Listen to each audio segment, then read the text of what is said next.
Neste final de semana celebramos o 24º domingo do tempo comum. O evangelho é tirado de São Marcos, capítulo 8, 27 e 35. Naquele tempo, Jesus partiu com os seus discípulos para os povoados de Cesareia de Filipe. No caminho perguntou aos discípulos: quem dizem os homens que eu sou? Eles responderam: alguns dizem que tu és João Batista, outros que Elias, outros ainda que és um dos profetas. Então ele perguntou: e vós? Quem dizeis que eu sou? Pedro respondeu: tu és o Messias. Jesus proibiu severamente de falar a alguém a seu respeito.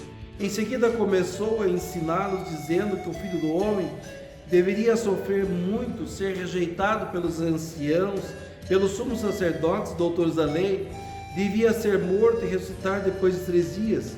Ele dizia isso abertamente. Então Pedro tomou Jesus à parte e começou a repreendê-lo. Jesus voltou-se, olhou para os discípulos e repreendeu Pedro, dizendo: vai-te para longe de mim, Satanás.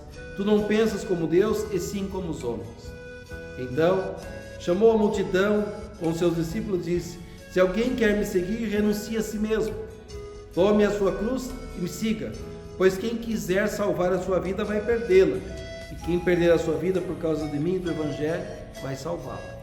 Palavra da salvação, glória a vós, Senhor. Caríssimos e amados irmãos e irmãs em Cristo, nesse relato do Evangelho de São Marcos, nós vemos aqui quando Jesus pergunta quem ele é, o que estão falando, pensando a seu respeito. E as pessoas descobrem muito sobre Jesus, quem ele supostamente pensavam que ele fosse. Pedro, quando deixa ser tocado pelo Espírito Santo de Deus, assim aconteceu com Pedro, assim acontece conosco. Quando deixamos o Espírito Santo de Deus, nós falamos palavras acertadas. Tu és Jesus Cristo, tu és o Filho de Deus. A revelação de Deus acontecendo para um homem, para um discípulo.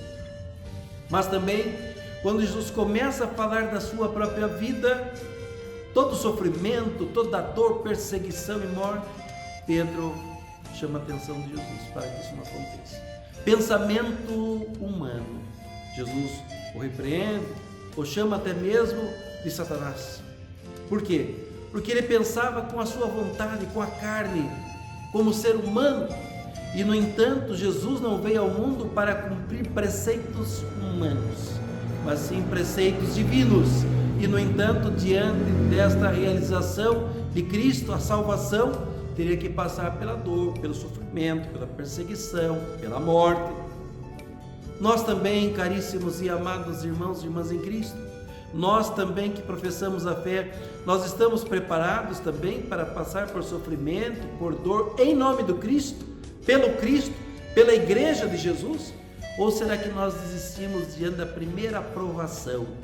Será que diante de toda a nossa própria caminhada nós estamos realmente, dignamente preparados para dizer: eu sou cristão e estou com Cristo, para sofrer, estar com Ele, se preciso for morrer também por Ele, como a igreja primitiva fez? Que nós possamos, sim, caríssimos e amados irmãos e irmãs em Cristo, morrer para o mundo e renascer para Cristo.